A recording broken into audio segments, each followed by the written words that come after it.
The day after the US finally gave permission for Ukraine to fire American long-range missiles into Russia, Kiev has done so.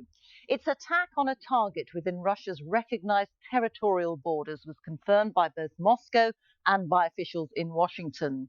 Change in US policy comes at a critical time, with the Biden administration due to give way to that of Donald Trump in January. Moscow says the strike hit the Bryansk region this morning. Russia's Foreign Minister Sergei Lavrov has said that they will react accordingly. Today marks 1,000 days since the Russian invasion of Ukraine. And this latest development is being watched very carefully by world leaders at the G20 summit in Brazil. More on that in a moment. First, our Russia editor Steve Rosenberg has this report from Moscow. Breaking news on Russian TV claims that Ukraine had fired 6 American ATACMS missiles into Russia's Bryansk region, though no reports of casualties. The response from Russia's foreign minister, Sergei Lavrov, said the missile attack was a signal that the West wants to escalate the conflict. But is this escalation by Russia? Published today, Kremlin decree lowering the nuclear threshold. Russia now reserving the right to go nuclear even if attacked by conventional weapons, if such an attack threatens Russia's sovereignty or territorial integrity. President Putin had promised changes to the nuclear doctrine weeks ago, a clear signal to Europe and America not to let Ukraine strike Russia with long-range missiles. Then, an even clearer signal. Russian nuclear exercises, a warning to the West not to cross Russia's red lines. But key question, in Russia's war on Ukraine, would Vladimir Putin use a nuclear weapon? I think it's quite serious, because Putin doesn't know whether he can use nukes or he can't. It depends on his emotion. We know that he's very emotional. The decision to begin this war was also an emotional step. The lowering of the nuclear threshold does not mean that Vladimir Putin is about to press the nuclear button. These changes are designed, I think, at the very least, to put pressure on Western leaders who will now have to decide, is Putin bluffing or not? Earlier, the Museum of Victory, Kremlin, kick-started commemorations for next year's 80th anniversary of the end of World War II. Not a word was said here about the 1,000 days of Russia's war in Ukraine, a war which Kremlin hasn't gone at all to plan, which it remains determined to win. Steve Rosenberg, BBC News, Moscow. So what is the situation on the ground in Ukraine in terms of territory gained by Russia? I'm joined by BBC Verify's Nick Eardley. Nick. Thank you, Rita. 1,000 days of war have seen a number of ups and downs for Ukraine, but analysis of the picture since the start of this year shows things are going far better for Russia. Let me show you the picture for 2024 based on analysis by the Institute for the Study of War. This is the picture in February. If we fast forward to September and look at this area here, you can see Russia has made inroads. This might look like a small amount on the map, but it's a significant amount of territory on the ground. And that advance has continued in recent weeks. More land being taken by Russia. So far this year, Russia has seized nearly 2,000 square kilometres of territory, just over 1,000 square miles. That's nearly 6 times more than it did in the whole of 2023. Let me show you what all of this means in practice. This is Kurakov in eastern Ukraine. You can see it on the map there. And if we show you this video, we can see the devastation. This is a key town Russia is trying to capture. It's come with a heavy bombardment recently as part of the Russian offensive. You can see the damage that that's caused. There's been heavy fighting in the Kursk region of Russia too. Ukrainian troops captured, you can see it here, a large amount of territory in August.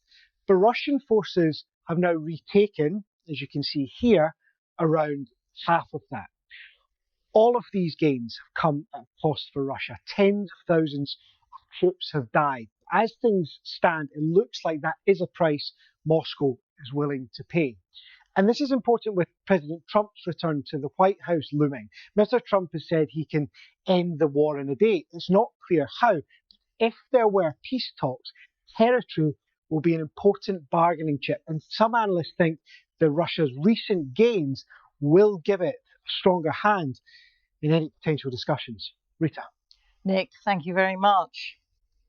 Well, the G20 world leaders are meeting in Brazil, as you heard, and President Zelensky of Ukraine had some bitter words for them, making clear his frustration tonight at their lack of response to President Putin's change of Russia's nuclear doctrine. Well, in a moment, we'll speak to our chief international correspondent, Lisa Doucette. First, Vicky Young, who is in Rio for us. And Vicky, what have leaders there been saying? Well, Rita, there's a pretty wide gulf here between the G20 countries in their approach to Ukraine, particularly how critical to be of Russia. So that joint declaration that they put out at the end of these summits, well, the language in that is weaker than the same time last year at the equivalent summit. So you can understand maybe why President Zelensky is pretty frustrated by that. When it comes to the British Prime Minister, he said that at every opportunity during this summit, he has raised the issue of Ukraine with the other leaders, saying that they really should have what they need for as long as they need in order to win this war. Now, whether that means that British-made missiles will end up being used in the same way as the American ones have been, well, we don't know. He just won't talk about that. He says that's operational, and all it would do is help the Russians. He was also asked, though, about those comments from Russia about how and when they might use nuclear weapons. There's irresponsible rhetoric coming from Russia, and that is not going to deter our support for Ukraine. We're now on day 1,000 of that conflict. That's 1,000 days of Russian aggression, 1,000 days of sacrifice in Ukraine. Now, Kistama, they're putting the blame firmly on President Putin, on Russia, saying they are the aggressor and saying they could just stop this war now by stopping that illegal invasion. Now, earlier, Downing Street actually called the Russian government depraved. So you can hear there that the rhetoric is really escalating. The fear amongst many leaders across the world is that the situation on the battlefield will escalate too. Vicky, thank you very much. Vicky Young there in Rio de Janeiro. Well, Lise, we've seen Nick show us fast land grab by Russia. Steve earlier talked about the nuclear threat. What's all this add up to? Well, Rita, tonight, understandably, a lot of the focus is on this nuclear threat, and it's not reassuring to hear the Russian columnist in Steve's piece frame it as an emotional step. But the unpredictability of President Putin is very much part of this risk. But President Putin has many other ways to ratchet up the cost for the West and is already using them. As you've been hearing this week, the sabotage of undersea cables by Germany. Then Poland is talking about the planting of bombs on planes and so on. The biggest question, of course, is what greater cost is Russia going to impose on Ukraine? As we've also been hearing, Ukraine is very much on the back foot, on the front lines, and is hoping that striking deeper inside Russia is going to strengthen its position in this war and in any negotiating tables which seem likely to emerge. But it may not work, and especially when President-elect Donald Trump moves into the White House with his threat to end the war. And so the big question now is, what happens when President Trump takes power? Will he reverse this decision regarding the missiles? Will he try to freeze the front lines in this war?